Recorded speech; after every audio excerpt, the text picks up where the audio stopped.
மாற்றமாம் வையகத்தின் வெவ்வேறே வந்தறிவாம். மாறிக்கொண்டே இருப்பதுதான் நிலையாமையை நமக்கு உணர்த்துகிறது. அவ்வாறு இந்த உலகம் மாறிக்கொண்டே இருக்கிறது.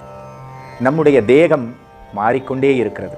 நமக்குள் இருக்கின்ற மனமும் மாறிக்கொண்டே இருக்கிறது. எல்லா மனிதர்களும் தோன்றுவதும் மறைவதையும் நம் வாழ்க்கையில் நாம் பார்த்து கொண்டிருக்கிறோம். பேரொளியிலிருந்துதான் இந்த ஜீவ ஒளி பிரகாசிக்க தொடங்குகிறது. அதற்கிருளை நோக்கிய பயணத்தில் நம்மையும் கூட ஈசன் ஆட்கொண்டு தன் ஒளியை நாம் உணரும் வண்ணம் நமக்குள் இருக்கும் ஒளியாக ஒளிர்ந்து இருக்கிறான். இந்த அறிவை பிரகாசிக்கச் செய்வதுதான் திருவாசகத்தின் தலையாய அருள் என்பதை நாம் உணர்ந்து மாற்றமாம் வையகத்தையும் நாம் நன்கு உணர வேண்டும். அதில் மாறாத ஒரு பொருளாக வந்து நம் அறிவிலே புகுந்து நிற்கின்ற பரம்பொருளாக சிவம் எப்படி விளங்குகிறது என்பதையும் நாம் உணர வேண்டும்.